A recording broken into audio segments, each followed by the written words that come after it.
Scottish model. And I also have a bit of crossover with the Stephen Ministry in Brenathan that I'm in touch with. So Fritz is going to be starting off with his half hour, and he's all sorted and up on screen, and I'm going the old-fashioned route so that there's no tech issues. And the reason we've done the two slots back-to-back, so we also have a 2 o'clock slot, which you can choose to come and join us with if you're not tempted on the walk.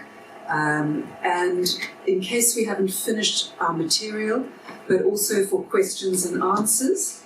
And then Fritz and I would also like to do a 15-minute demonstration in that second slot of what it's like to be part of a one-on-one spiritual caregiving session. In case anyone, just to demystify the process a bit and show the vulnerability of how it works. So I've put together a collage of my spiritual state at the moment. Fritz has just had sight of that, and he will direct me for me talking about something that's going on for me spiritually. So that's our hope, and we'd love some of you to join us between 2 and 3, and we'll be back in here at that time. So let's do it, and I'll hand over to Fritz. Thank you. Thanks, Myrtle. Thank you. Okay, so welcome to this session, and thank you, Karen, for inviting me to tell you a few things about how spiritual care is being organized in the Netherlands, which may not be familiar to all of you. I hope it's interesting. So let me start by saying what the aim of this presentation is, professional context, a short overview of how that developed from the early Christian communities who saw care of the neighbor in a very concrete sense as their natural duty, to like the professional setting that we are acting in right now. A little bit about the quality register in the Netherlands, like what does it require one to qualify as a spiritual caregiver, and how do you maintain that, how does that work, the education that's part of that, and I hope to spend not too much time on all of this so that I have enough left to say something about the actual practice of the daily work. I just want to say, Fritz and I have both got, slightly quieter voices, so if there's any trouble hearing, please just wave from the back. If you could be a little louder. A little bit louder, so that you remind us, please. Thank you, Anne. Yeah, all right, I will try my best, and if it's louder again, maybe raise your hand. So in the Netherlands, we do have what we call a professional association who is taking care of all things related to spiritual care, and everyone who's working in that field is expected to abide by those standards. So I'll quickly read the definition in English. And so spiritual care is a professional support, guidance and consultancy regarding meaning and worldviews. The spiritual caregivers enter the scene at times when the routine of normal daily life is disrupted. In situations of life and death, parting and loss, and when there is an intense sense of belonging or of abandonment, or when moral dilemmas present themselves. They are experts in dealing with existential questions on the meaning of life, spirituality, and ethical considerations. So that's how it is defined. The definition has been shifting over the years. One thing you may notice is that religion or religious traditions are largely absent, and the main reason for that is the Netherlands has become a very secular country. Church and religion are not very popular. That's why words like meaning giving, meaning making in life are replacing the more traditional vocabulary when talking about how we relate to the Lord, to the spiritual dimensions of life. So what is it all based on? I understood from my earlier conversation with Karen and some other people that in my country it is a lot more regulated than here in the UK. And basically it is all related to the constitutional right of freedom of religion. I don't know if you have it here, I hope so that it is. But at least in the Netherlands that has led to some further legislation that says that every organization that keeps people away from society, so that doesn't provide them with free access to go to church or a meditation group or whatever they would be interested in, they need to provide some sort of spiritual care for those people. And that can be in hospitals, in mental health care institutes, homes for the elderly, but also in prisons and in the army. Soldiers are sent abroad on missions, and they need to be cared for as well. So all those organizations are required to provide spiritual care for the people they care for, or they look after, in a sense. This is called in English a sanctuary function. In Dutch, vrijplaats, and this means that people, based on this constitutional right, always should have free access to spiritual caregivers. So there is no permission required from a doctor or anyone else. Everyone is entitled to really talk to a spiritual caregiver if they so desire. Sorry, very quick question if I may. Yeah. And is this for all denominations, or are you solely doing it on behalf of the new church? But I will get to that later, but I can give you a quick answer. If I would be doing that solely for new church, then I wouldn't have much to do in the Netherlands. I'll explain a little bit more how that works a little bit further on in this presentation. But thank you for the question. The professional confidentiality, that's also an important part and sometimes a challenging part of this job. Is whatever a client says to me should be kept confidential. But you can imagine when you're dealing with colleagues in the professional field like nurses or doctors, sometimes with relatives of people who are really nearing the end of their life, and what is being confidential and what is good care for the person in relation to their network and their surroundings. That is sometimes presenting challenges, but we are expected to keep everything confidential. There's very quickly 4 dimensions: the existential dimension, spiritual, the transcendence, the ethical dimension, which gets a lot of attention, and the latest one that was added in this release is the aesthetical dimension. More and more people also relate to beauty in life, in nature, or art, and that's also being part of spiritual care.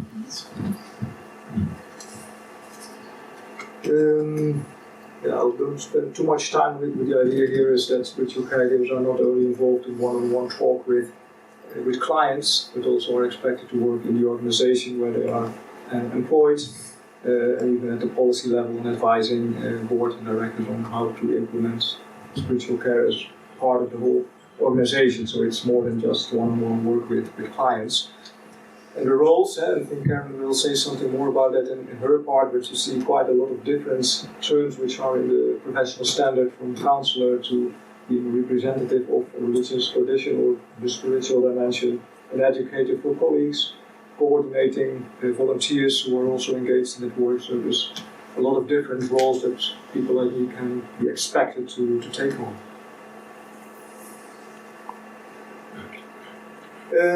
Now this is a very short history. It probably won't be too different from the UK, but I'll touch on it briefly. Originally, Christian communities, and I believe that's the same from other religions, they felt the responsibility based on the Lord's command and to love the neighbor as oneself, to care for those around them. And originally that encompassed the whole human body, both physical care and spiritual care. But slowly, with the advent of medical science, the care for the physical body became the exclusive domain of nurses, doctors, and what have you. And at that time, the priests from a church would visit the prison or the hospital and care for the people who were temporarily residing there. But later on, that was changed again, and nowadays we are like professionally trained people. And priests from the church, they may still come, but that's not often the case anymore. Nowadays, people are really employed by the hospital or by the Dutch government to care for the people there, and there are some connections with local parishes, but that's not the main thing, let's say.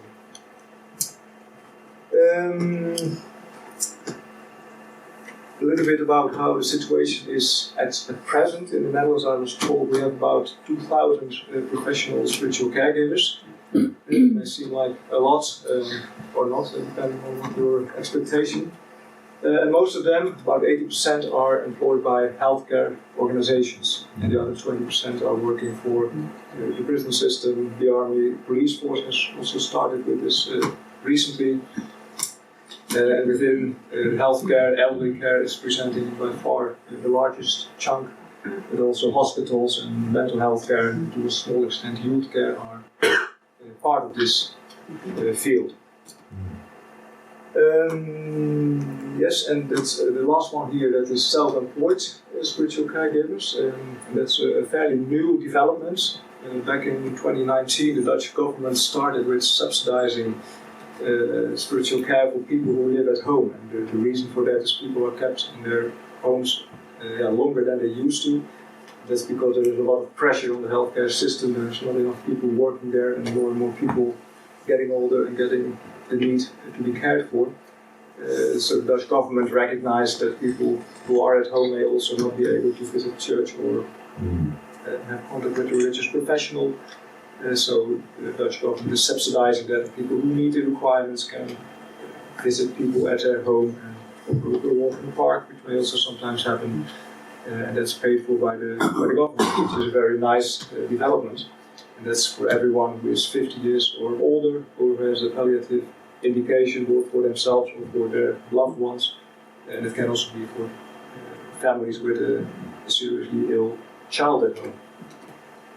Fritz, can I add something? Yes, sure. Because with the 2,000 spiritual caregivers, it may seem like a lot or not, but how small Holland is. But we do have 18 million people, so just to put it in perspective. Yeah, sure. Yeah. It's a skill that plays a role as well. And if I look at my professional situation, I have about 300 people in the home where I work. So if I would care for all of them, I would have like a few minutes per week, so that's really not much.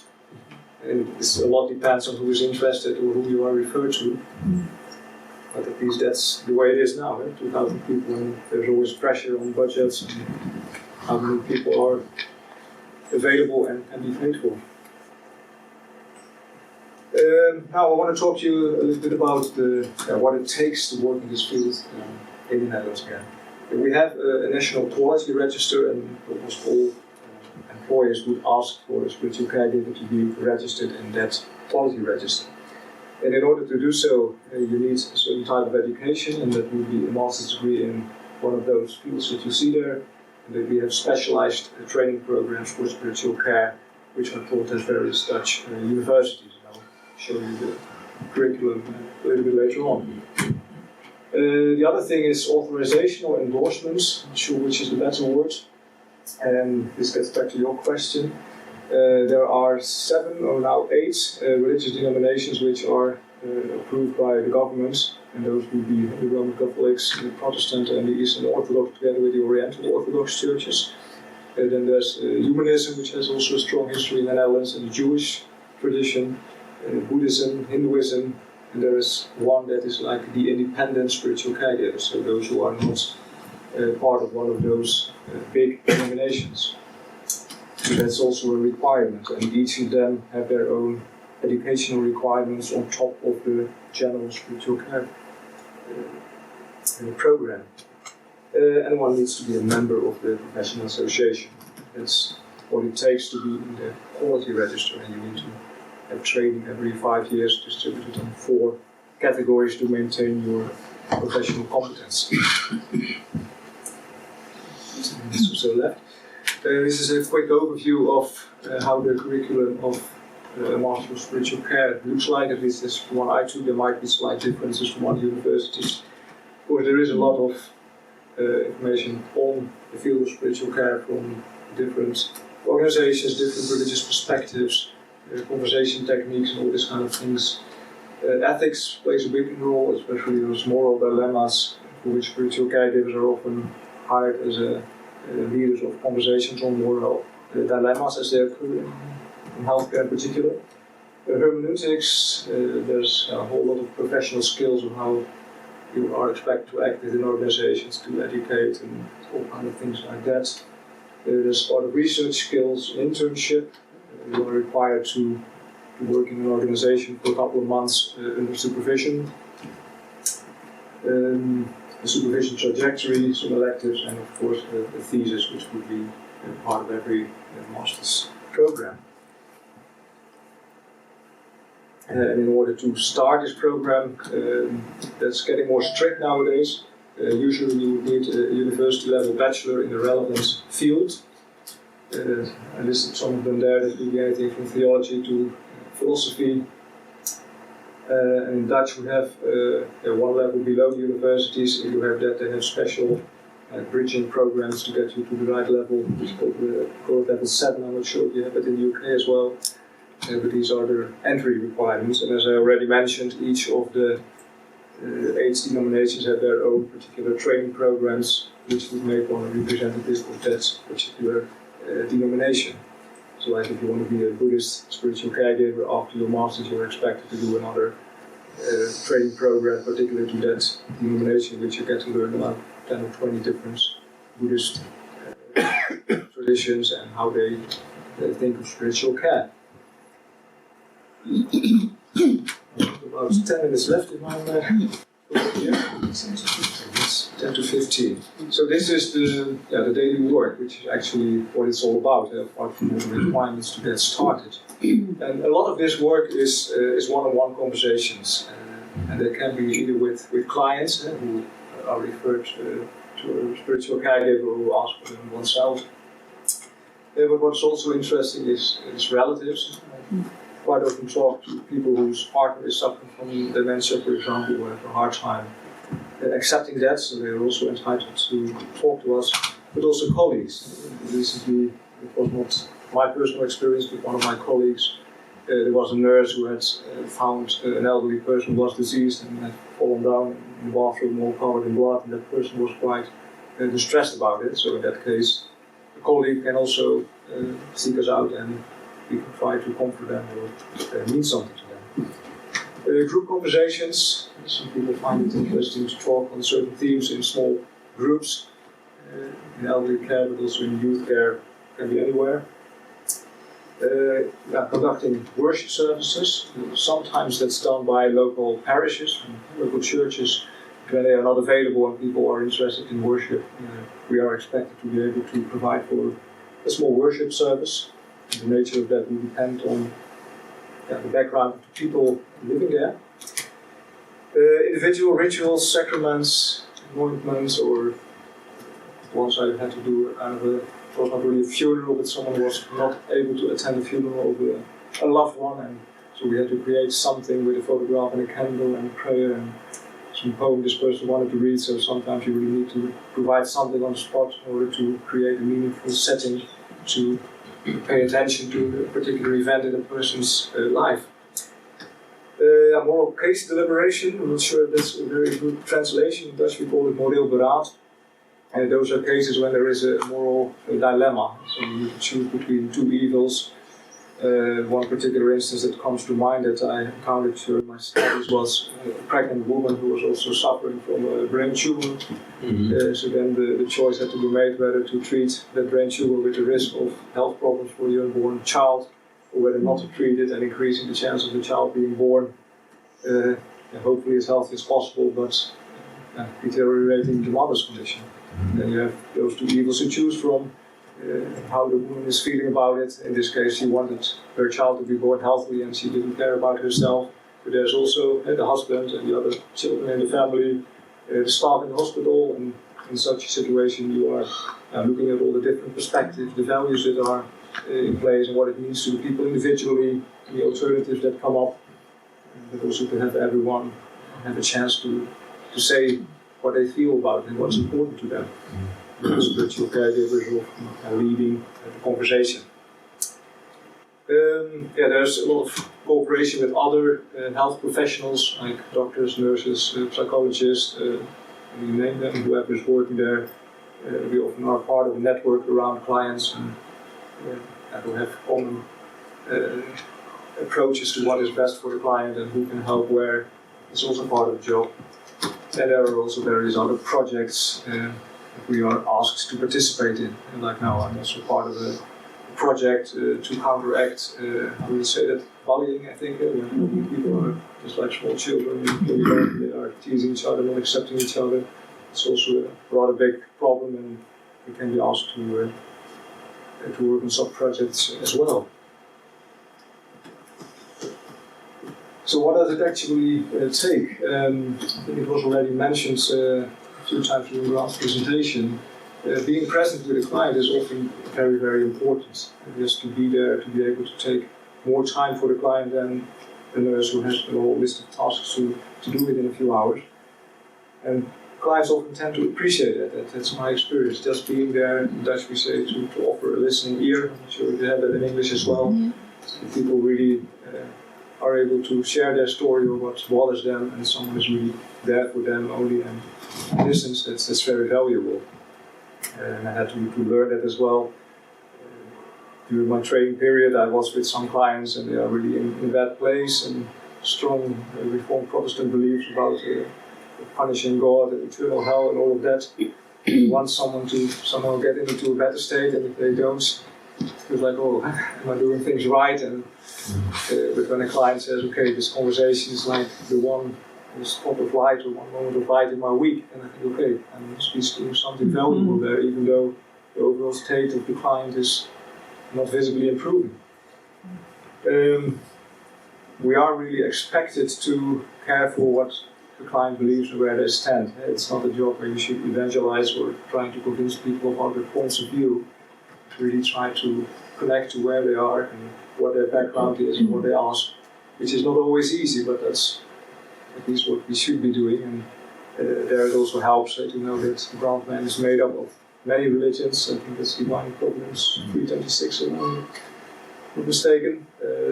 So there is room for all beliefs, and we should try to be there wherever people are, what they believe in. I wrote here something about prejudice against the ecclesiastical past. That's something I'm dealing with both ways.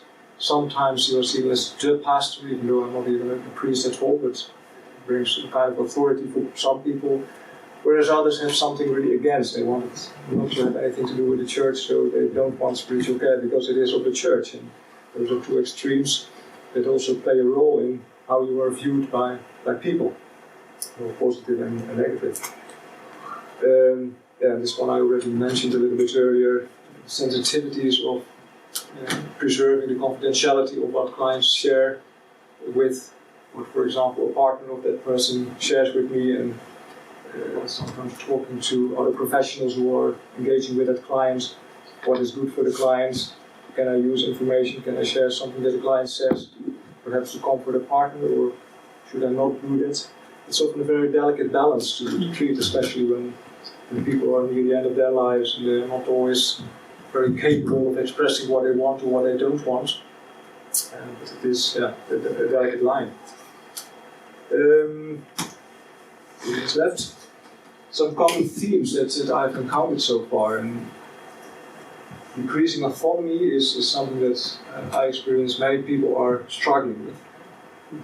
I've spoken to quite a few people who think, okay, I led a good life, I always work hard, I took good care of my children and those people around me. Now I'm at the end of my life and suddenly I can't go to the toilet by myself, I can't do this, I can't do that.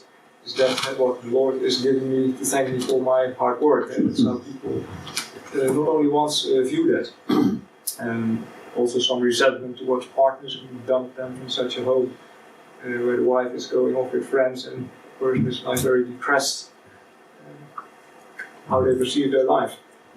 Loneliness, that's often a theme that comes up.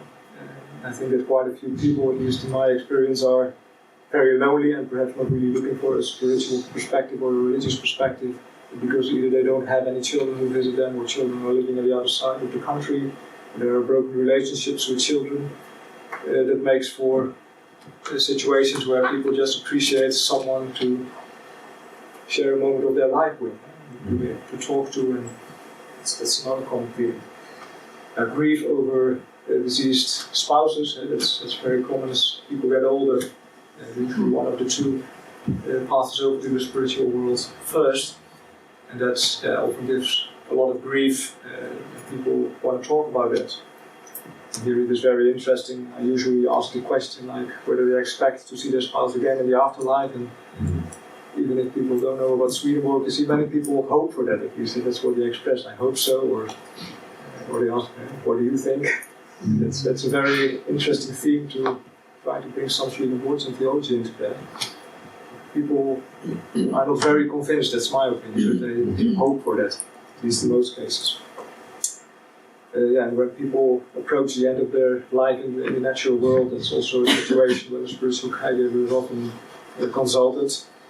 And that can have to do with afterlife expectations, but also euthanasia. People who think, okay, I've had enough of this life, it can end. Some people even say, the dear Lord can come and take me, or when they don't have religious beliefs, they are very convinced, okay, I've lived my life, I've done what I had to do, I don't want anything more, and that's the end. And we have quite strict rules in the Netherlands about that. And I can't do anything really. It's a physician who needs to do that, the general practitioner. But people do want to talk about that, or sometimes their loved ones. Okay, I think I'm already near the end, so let me end it before. Farewell to children, grandchildren. My limited experience is this is one of the things that gives joy to many people. Children and grandchildren, when great grandchild is expected. This is what elderly people are really, really happy about, and this gives them a lot of nourishment in life. But when they need to say goodbye to that and they realize that, that can be tough as well for some people. And just to give a little bit of perspective, one of my own grandmothers lived in such a home for, I think, 30-35 years. I didn't know we're different than living in such a home. But nowadays a lot has changed, because a lot of elderly people with lots of problems and they can't be admitted.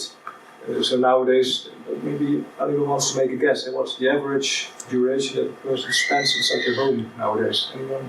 2 years. It's only a very short time. Yeah, 2 years is already generous. Many people, on average, die within 1 year of being admitted. Some understand that it's like the final stop of their early life, and others are really struggling with that. They miss their old home and they can't get used to a new environment. And sometimes people are brought in a different area of the country because their children happen to be living there, and then they have difficulty connecting with other elderly people who are not part of that community where they originally belong to. So it can be very tough to live in a different place. Okay, this is my last slide, I think. These are just some personal reflections. Well, again, getting back to your question, I need by necessity to work in a non-Swedenborgian environment. I think I would be very surprised if ever I would speak to someone who has heard of Swedenborger writings. And that offers some challenges. In a way, I know not a whole lot about it, but what I do know I would like to share with people. And at the same time, people may not even be open to listen to that, or they have very firm beliefs based on their own earlier lives. And I do need to respect where they come from and where they are. And at the same time, that's also for myself. Before I started this job, I didn't know a whole lot about the Roman Catholic tradition. Now I find myself conducting worship services, and people with dementia, they often remember the songs from the past, so I need to provide them with this Mary, Mother of Jesus songs, and I get to learn it by heart as well, which is a very different theological perspective, and I hope that's not harming me in any way, but it is very interesting how to deal with that, and how to stay true to your own convictions and helping people who have different convictions. Yeah, the limited possibilities for change. There's a lot in the writings about the last stage of life and what it can mean to people. When people are really in the last year of their life mostly, or sometimes even in the last weeks, what can you really accomplish with someone? Is someone willing to accept some new point of view, or do you just want to be confirmed to where they already are, and what's the added value of me being visiting them? It's a very interesting thing. And the last thing, the personal motivation, I think that's also something we all should be aware of and reflecting upon, like, why are you really doing this work? Is it really from a genuine desire to be of help to the neighbor? Or is it also some selfish element of getting a salary for working with spiritual material that is of interest? I think it's always good to reflect on that. It's a delicate balance. Many people, I must say, I feel really touched by people's stories, and not only once you visit someone for the first time and they start talking like for 1 or 2 hours. Once I had a lady who did that right off when I entered her apartment, and in the end she said, okay, now you already know me, and that may be useful for when I'm nearing the end of my life and I don't need to explain you all of that anymore. I feel really touched by this lady and her openness, but at other times, once I visited a client who was like smoking, that was this man's like final thing what he could do in life, with some device to help him. And officially I'm entitled to a smoke-free workplace. And the nurse was there, said, okay, are you willing to talk to this man? And I really had to get over a threshold. But then when I decided, okay, let's go, and I will talk to this man, it really ended up being a very, very nice conversation. And this man had very serious concerns, and he said, okay, I'm very thankful that something like this is still possible in this world, that someone pays attention to me. And sometimes when you get over a small threshold into an uncomfortable situation, nicotine vapors, it still can yield something valuable, I think. So it's also what I'm learning. The 5 minutes are up now, so maybe you want to continue with questions for this best? Thank you. Yeah. Thank you. Thank you. Thank you. Thank you. Thank you.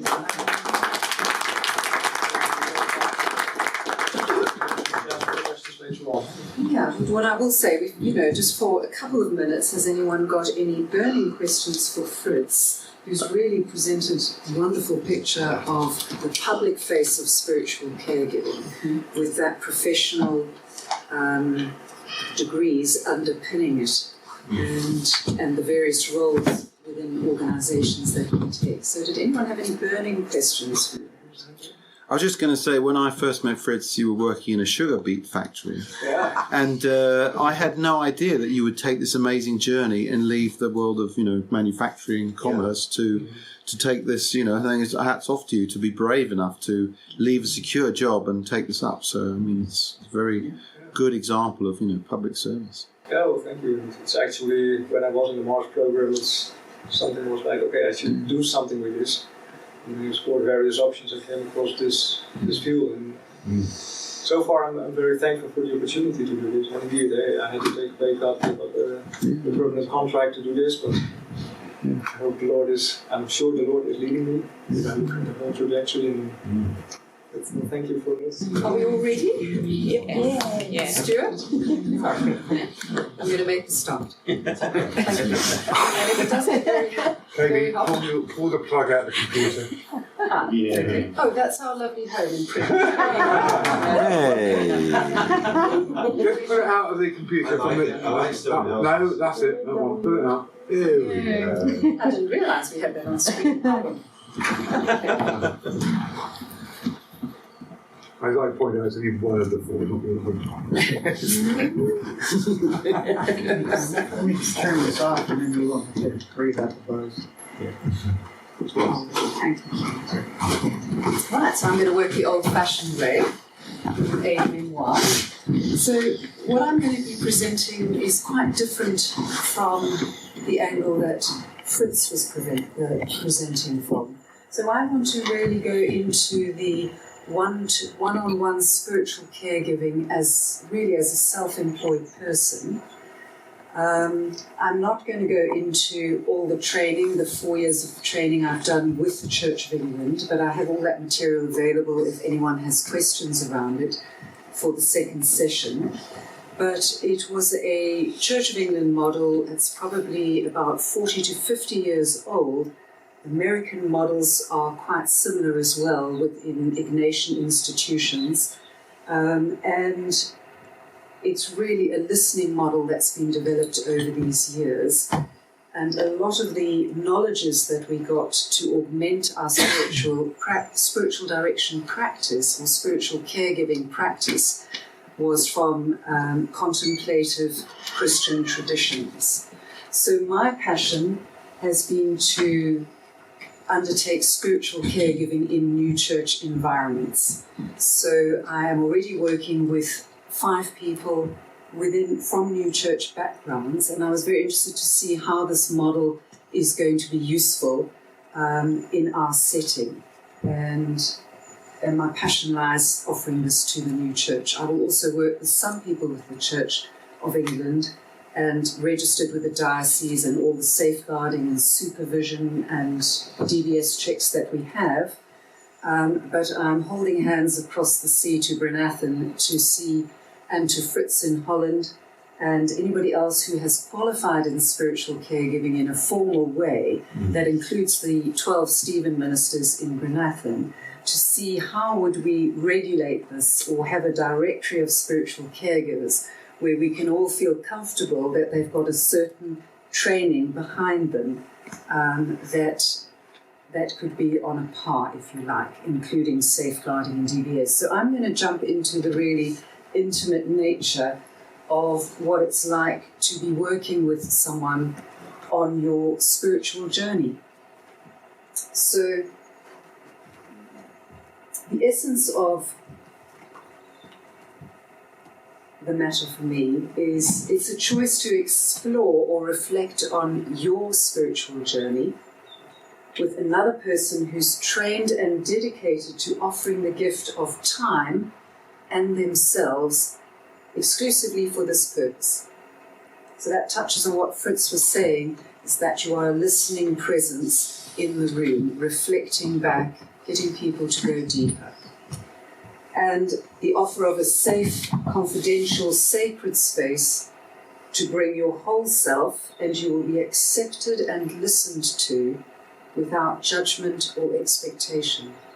And very few of us actually experience that in our everyday encounters with people.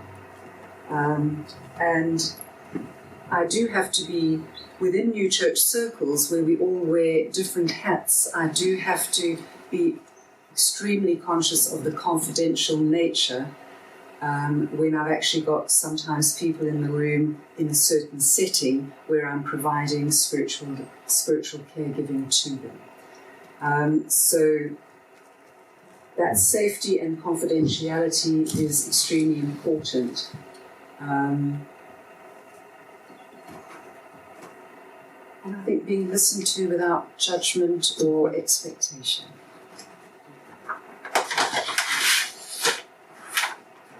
So spiritual care begins with wherever you are. You can simply plunge in where you are today and to help you integrate your spirituality with life. You know, how are these two things informing one another? Your spiritual life, your life in the natural world, how are these two being integrated?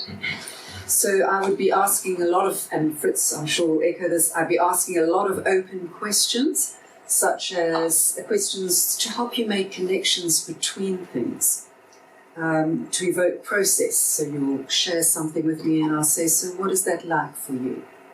Trying to get it to go deeper, trying to get the person in front of me to understand a little bit more about their spiritual state or something they're going through. To evoke change. So someone's been speaking for 15 minutes in a fairly desolate state, and I might say, so how would it feel if? And give them a different scenario and see if they can go there. And to evoke challenge, some people specifically ask me, you know, to be challenging and, you know, to help them up their game spiritually. But also sometimes when we're really hard on ourselves, do you imagine the Lord sees it like that?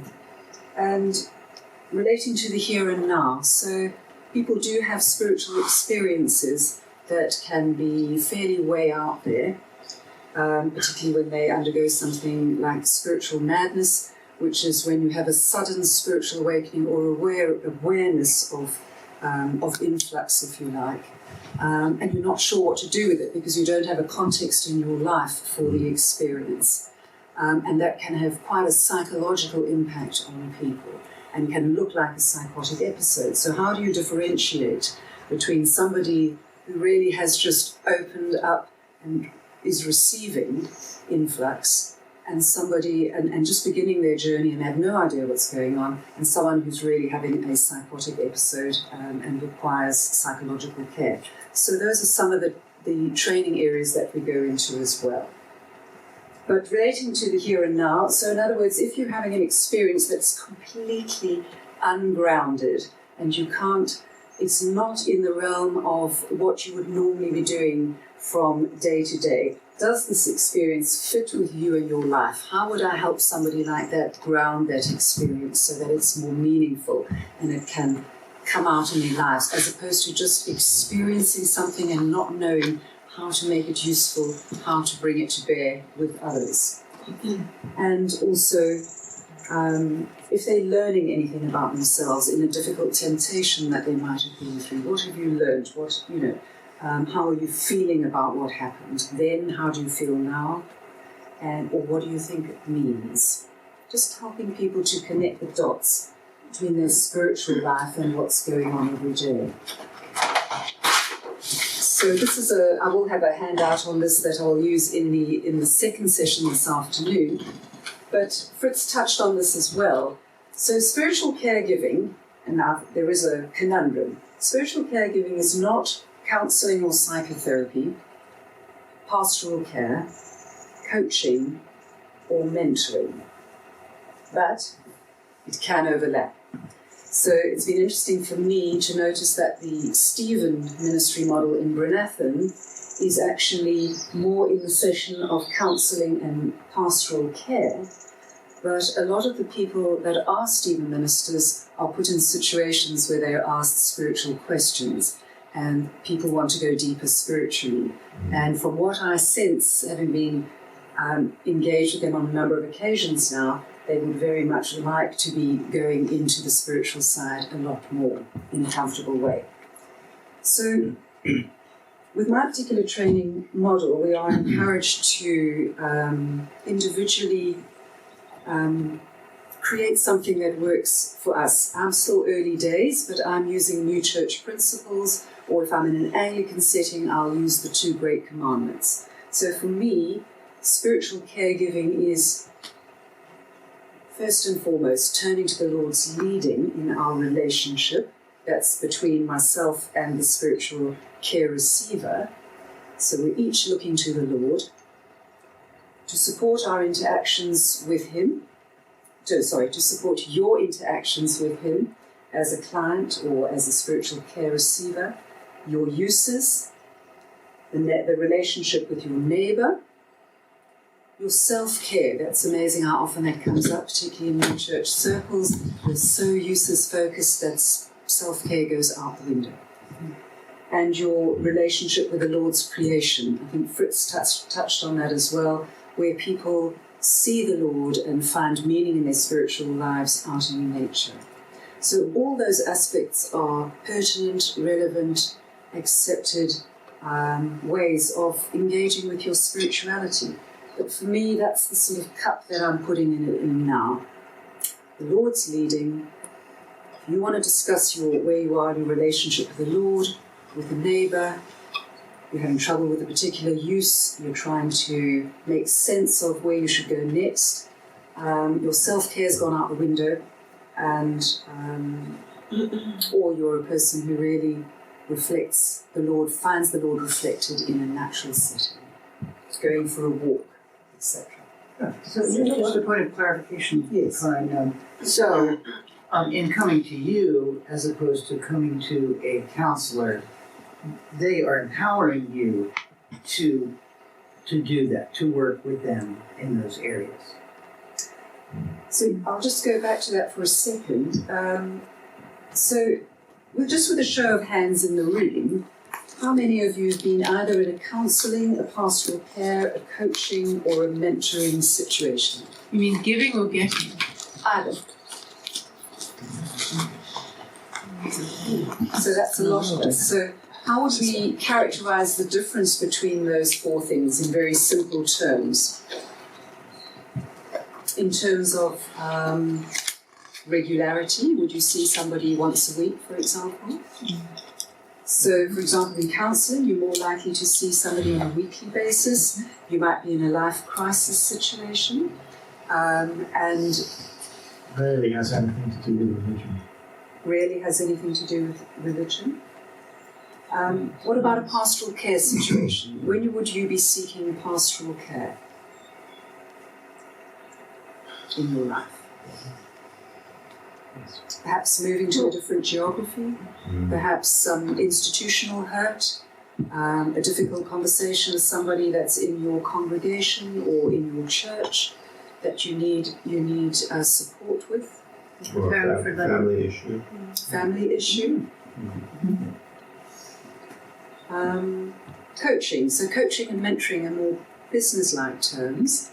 But in a coaching relationship, and obviously pastoral care would be as frequent as it's required, but it's most likely to be one situation that you might intensely work with a minister with or share with a friend.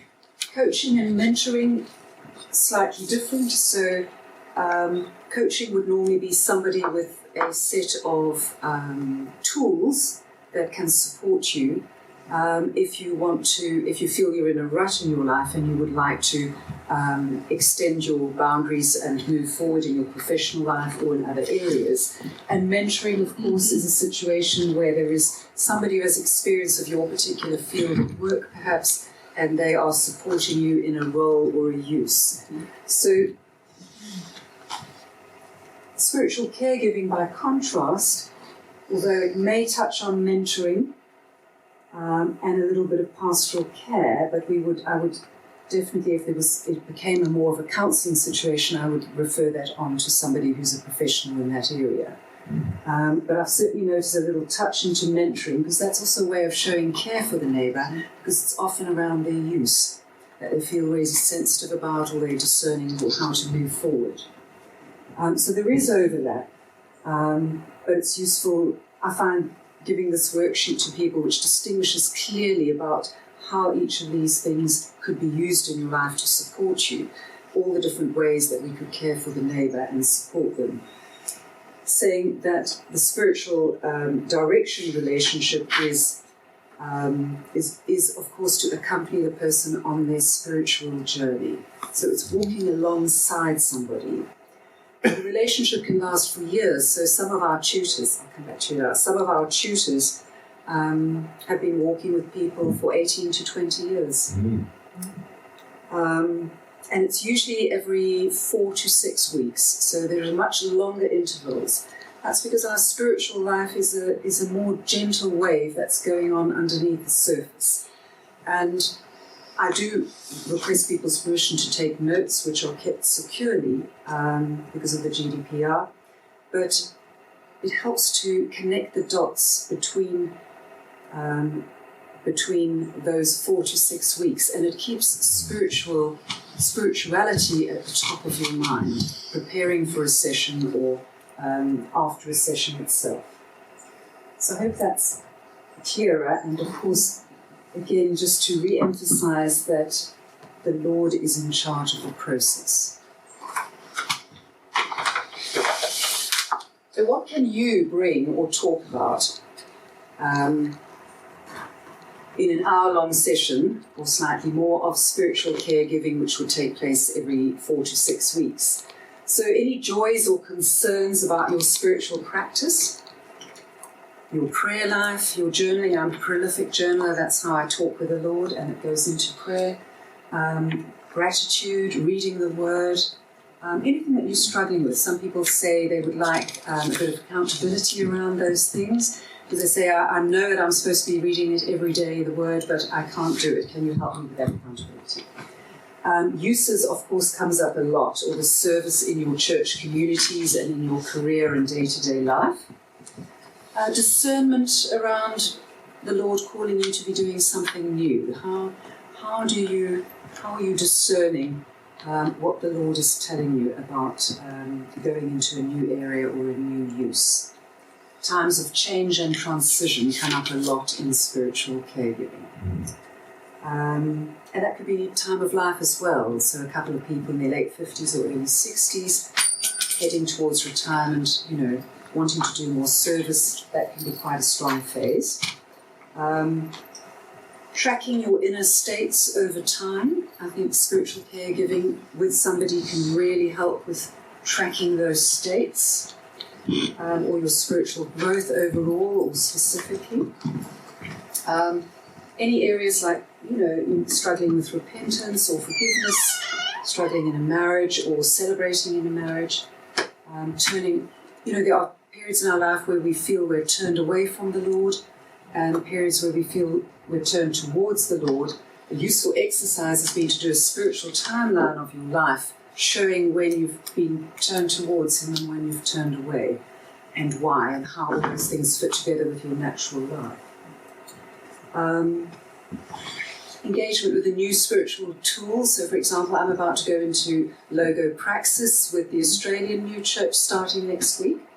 And that's bringing up a whole lot of things for me that I take to my spiritual director. Institutional hurt in respect of uses or people, where you've been hurt within your church organisation in some way. This comes up strongly, and I've put a star there to draw the attention of the leaders of our church to that matter. It is the single highest thing that I've come across so far, is institutional hurt of some kind within our organisations. And of course, my favourite creative expressions of your inner journey. So lots of people come with, I often do a collage, which is a picture of my inner state, which may last up to 6 or 8 months, and even years later I will find something in previous collages that represent where I am. A poem, you may have written a poem, you may have connected with a poem. It may allow you to think about your spirituality in a different way, so you bring it along and the discussion goes around that. A story, a photograph, a song, anything, that opens you up. This is not just for our wonderful left-brain thinkers. It's good to have a balance between these two elements in ourselves. And it can free a whole different part of yourself using the right brain.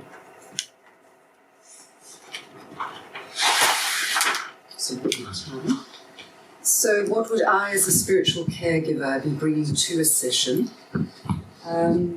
Really, I would identify as a skilled listening presence, and all my training has been, a lot of my training has been practical and experiential, where we do triads in our training situations with a spiritual caregiver, the receiver, and an observer, and the rest of the group observing, and then learning as you go how to be doing attentive listening.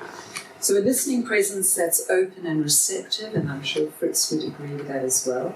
So I would pay attention to words that you're using or images that you're using that kind of jar or that prick up my ears, deeply emotive words that people might be using. Listening to your language of spirituality. I use the Lord, other people, someone else might use God, and so I mustn't be talking the Lord when someone has said to me God. You really have to try and tune into how they express themselves. Awareness that each person is on a unique path, as Fritz was saying as well, and that I need to be flexible to respect and adapt to where this person is. A responsibility on my part, if requested, to stretch or challenge you as a spiritual care receiver to move beyond where you are by supporting your process, but at your own pace. An empathetic silence if you're in pain or tribulation. We're not used to sitting in silence with people, and it can be, in the beginning, before you start practicing, it can feel really uncomfortable. But sitting in silence while someone is in tears and just respecting that's where they are and just being present. In my case, knowledge of New Church spiritual life parameters and the way in which the Lord draws people to Himself. I want to work in New Church environments, so the last 20 years of Bible studies, immediate studies, in terms of sermons, and how I've put that into my own life practice. It won't be about me, but I've had a lot of experience of taking the teachings and bringing them into life, and the results, including the tribulations and temptations that go with it. So it's a case of being able to some extent, see the hallmarks of a spiritual journey, no matter when it presents a different face. And I'm also expected to have a lot of discipline in my own spiritual life and proprium awareness during my encounters with you. So if you were in front of me and something you say triggers me in some area, it's a deep story you're telling me or an emotional situation, I've been trained to put that aside, any reaction I might be having, and then I will journal about that later, or I'll take it to supervision and say, look, this is how I was triggered, because what I'm trying to do is get my proprium out of the way so that the Lord, I can just feel influx or just be completely in the other person's sphere. I am an introverted person and an empath, so I do feel other people's states. And listening deeply for the underlying rhythm of your spiritual experience, just helping connect those dots. Content, context, process. And I know I've just put it as a small section, but it is a large section of what we do in our training. Safeguarding, supervision. I go to a supervisor on a regular basis, as I would, as the Stephen ministers do as well in Brynathan. I have my own spiritual director, a Church of England retired minister. Love to have a new church one, and ongoing professional development. So my last slide before the institutional, and we do still have 25 minutes to lunch, so I'm going to take another 5 minutes of your time if I may. So, what are the benefits, accountability around your spiritual life based on a regular check-in with somebody? So, a very simple way, and I'm sure the ministers in the room would be a lot more eloquent, but it seems to have worked when I'm talking with new church people, saying to them in very simple terms, what is it in your spiritual practice, in what you're receiving, that's keeping you open to the Lord and influx? What is feeding your higher rational self, your inner life, so that you can be open and receptive to the Lord's leading from above, through the heavens? And then what's getting in the way from underneath, in the natural mind, in your psychology, the life of the world, your habitual reactions, your wounding? Where are you getting stuck so that it is very difficult for you to be open and receptive? Spiritual practices of all kinds help to keep you open and receptive to the Lord. Whether you're going to church, as David was saying this morning, whether you're reading the Word, whether you're in a Bible study, whether you're spending time in your journal talking with the Lord, there are so many different ways you can keep that reception open.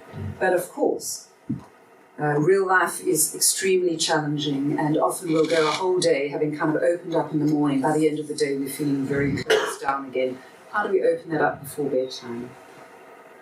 So, as I said, in our 2 o'clock, we'll be doing a demonstration just to kind of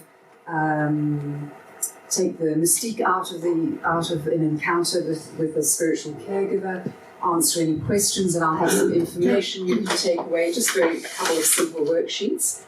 And I will just touch on this for the benefit of the larger organisation, but Fritz has really given his public face in Holland. What might that look like in a new church organisation? So the good news is that it's already happening.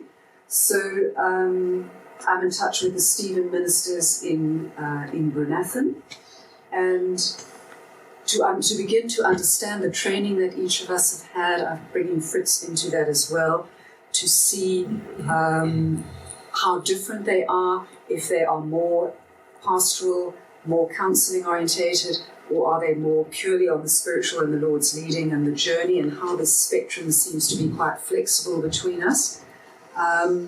And that's fascinating. So I've got a very late night session at 10:30 in a couple of weeks' time, when I join in with the Stephen ministers on one of their supervision sessions and their continued professional development, which they do every 2 weeks.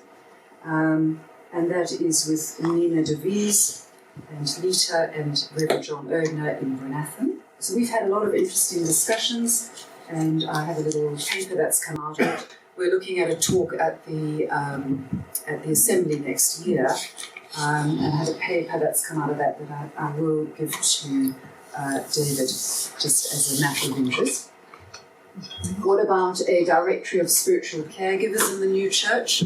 People qualified in different places. As I said earlier, how do we make sure that that's robust, that safeguarding is robust, etc.? Is there a possibility we could do that, and where would that directory be? Because as you can see, Fritz and I have had very different backgrounds, and even though the core model seems to be the same in the one-on-one, we're presenting in very different situations. Educating people in the general church about spiritual caregiving as a professional and lay profession, and certainly ministers within Church of England also train separately as spiritual caregivers. And in fact, it's compulsory that every minister in the Church of England has a spiritual caregiver. So the all-age weekend and the assembly articles. When I was training, I asked for volunteers in articles I put out in South Africa and here in the conference church. In the conference church in the UK, they are much more familiar with spiritual caregiving, or spiritual direction, as it would be called in England. It's a bit of a misnomer, but they seem more relaxed about it. So how do we engage general church people with that? And also, how do we support our ministers with this particular role? Are we treading on any toes? Or do they welcome it? Eric has passed someone on to me, for example, who's coming through tomorrow morning. that he feels I've had a very similar life experience to. She's also a qualified spiritual caregiver. So, when do we require someone of this nature as opposed to when we require a minister? And when do those overlap? And how do those overlap? It's a very interesting debate. And there is definitely, and I'm hearing this in Brenathan as well when I talk to people, an inclination of women towards this connective religion and life interactions as spiritual caregivers. That has definitely come to the fore, and I think there's a lot of women that really want to go into this. And of course, the prize of all prizes, could we one day develop our own new church training model? Because I think that would be absolutely key. Obviously, it would use a lot of these principles that come from every training model in terms of listening and caregiving in a one-to-one situation. But it would be really fascinating to incorporate some of our powerful new church principles as well into the training. And obviously, Matthew 25, verse 35 and 36 comes up all the time.